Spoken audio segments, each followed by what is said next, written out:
9:36. Let's bring you up to date with today's front pages now and start with the Telegraph. It leads with reports of the National Grid's plan to pay you to switch off your electricity between 5 and 6 p.m. this afternoon. They're not going to pay you a lot, and would it be worthwhile? But every little helps. The Times says dozens of universities may have risky ties to China. The Mail leads with the rise of what it calls something for nothing, for over half of households getting more from the state than they actually pay in. And finally, the Mirror discusses the scandals facing top members of the Conservative Party, stating it's one rule for the Tories and another for us. And let's begin there, because we're now in the company of Don Neeson and Chris Akabusi. And Chris, the Telegraph front page is one of those pages that are calling for Zahawi's resignation. Should he resign? Well, it looks like this is going to be a drip, drip, drip feed, and eventually I suspect he's going to have to rethink his position. He's trying to cling on. Apparently RDS, Ian Duncan-Smith, says that, look, get the facts out there, get it out there quick and sharpish. James Cleverly has said, yeah, he's a great businessman, but it's up to the Prime Minister what he wants to do. And Number 10 have said, well, it's not up to the Prime Minister. He's distanced himself from it. And then, so far, although the question is, should he be taking some action? And then there's a former cabinet minister who says of the money that he was careless about, that's a lot of money for an ex-chancellor to be careless about. So you can see that over the next week or so, there's going to be this drip, drip, drip. And it's reminiscent of the way things were only a few months ago when Mr. Johnson was in town, and there was this drip, drip, drip of actions trying to get him removed. I mean, optics are so bad for the government that I actually think Rishi Sunak should just deal with it today and sack him. When you think there are nurses on strike, and today we've got ambulance workers, people who cannot afford to eat when they're working extended shifts in an NHS that's on the brink of collapse, and then you've got somebody who was careless with multi-millions of pounds, £5 million which could have funded a huge number of things honestly, in this. Isabel. It's just, I mean, it's a no-brainer. I've just put it on my social media. Should he resign? Let me know at home what you think. But I think public opinion's pretty much going to be on the side of getting rid. Have to be decisive. Make a decision. Do it. Wouldn't it be nice though if a minister at that level didn't wait to be sacked? They just said, you know what, I made a mistake. I've done the wrong thing. Well, the last time I remember that was Lord Carrington over the Falklands, wasn't it? Yeah. It happened on his watch. The Falklands invaded on his watch, and he did the noble thing, and he said, it happened on my watch, I'm resigning. Yeah, and that's what you want from people at the top. You're not saying that you're a bad fella. You're saying, these optics are not good. The party is bigger than myself personally. I've got a great business to go to. Thank you very much. I'm I actually think it leaves the door open to coming back at some point if you're honourable about it. If you say, hands up, this doesn't look good, I shouldn't have done it, I'm sorry, it's not right. And then maybe one day, when the time's right, you come back into public life. But if you cling on, you claim that everything's above board, even though you've given all of your shares in the company to your father, and the company itself said they had no interaction with your father, it looks and smells dodgy. And it just, the longer he leaves it, the worse it is, I think. But it very rarely happens these days.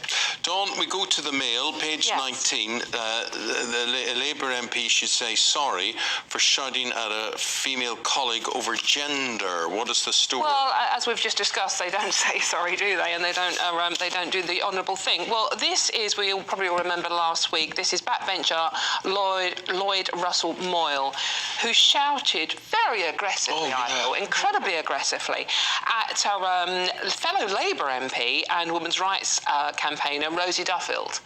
And Rosie wrote a piece this weekend as well, saying that being in the Labour Party is actually being like being in an abusive relationship. What did he shout? He was just. It was a debate about the Scottish gender self-ID recognition bill that's gone through, and obviously Scotland are going through with it, and Westminster have said no, it's not right. And Rosie was simply talking about being a woman and women's rights. She spoke about her experience, didn't she? She said basically she was in the toilets and she felt that somebody was looking at her and she was not quite comfortable with the experience, and she was just trying to relate her own existential reality. Sorry, carry on. So no, absolutely. Perish the thought that a man is. Oh my God! Thank you, Chris. Sorry. Mansplaining that for me. No, This is Pat McFadden, who's the Shadow Chief Secretary of the Treasury, and has said that Lloyd should apologise to Rosie. He said that yesterday, I should say, on the channel. Shout out for Camilla Tominey's show. Yes, absolutely. And because he specifically crossed the House, didn't he?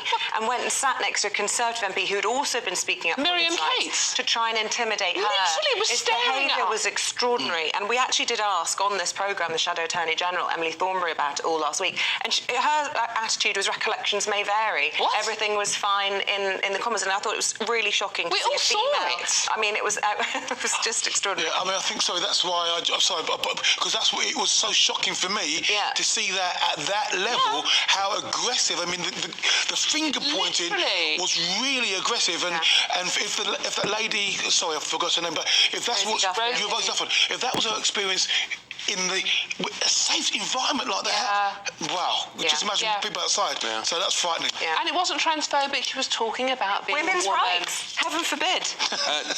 Tell us, Chris, about wild camping. I'm going to get it my own back.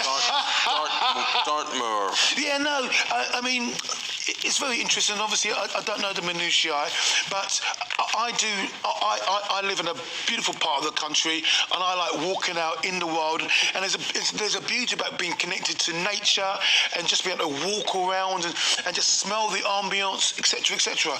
And there was 3,000 people basically collected in Dartmoor to protest the fact that Alexander Darwell, it's his land, he's the sixth largest landowner in the United Kingdom, and he's won some rights to protect his land. And I can understand it, if you do own the land, but Dartmoor's a massive land to be owning, but if you do own the land, you do want to protect it, you do want to ensure that your property's not damaged, etc. But what these protesters are saying is that I'm born in the land, and I've got the right to roam the land, and I want to have a camp in the land. And I can really understand the frustration, and it's obviously a big tussle here with. You're born in the country. Have you got a right to walk in the countryside and to stay overnight by a stream and wake up connected to the earth? Is there a suggestion that these wild campers are damaging his land in any way? Because if they are, that's a legitimate reason. But if not, then just let people. That's it. There's no. Live and let live. Absolutely, and I agree with you. So there's nothing in the paper that says that they're damaging the land. And you've got the Ramblers Association, British Mountaineering, the canoe saying.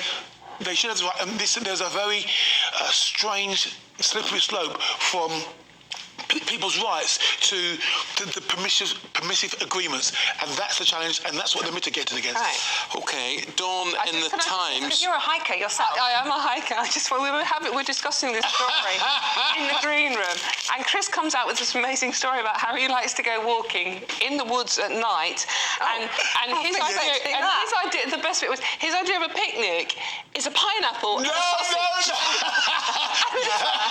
sorry. No. I was saying about litter, and that the problem with the landowner is the litter for people who open up their sausage rolls and their pineapple sticks and leaving them in the countryside. That was it. And then you and the other chap went wobbly and started hammering me about your sausage and your pineapple. Naughty, Dawn.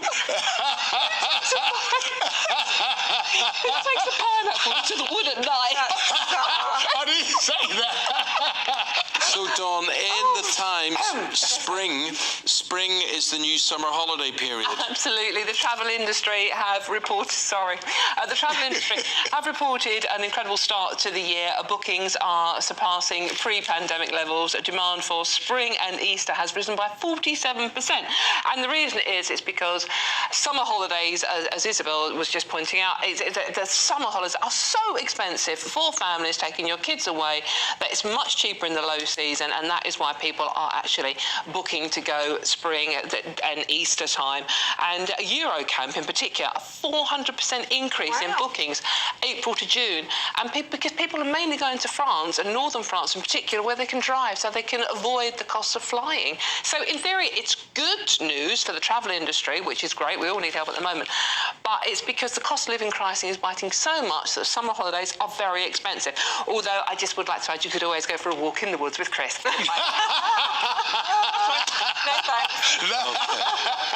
Guys, Fine for we'll me. say goodbye and see you again in 45 minutes' time. Thank you very much indeed, Dawn and Chris, with a quick romp through the newspapers there. Let's bring you up.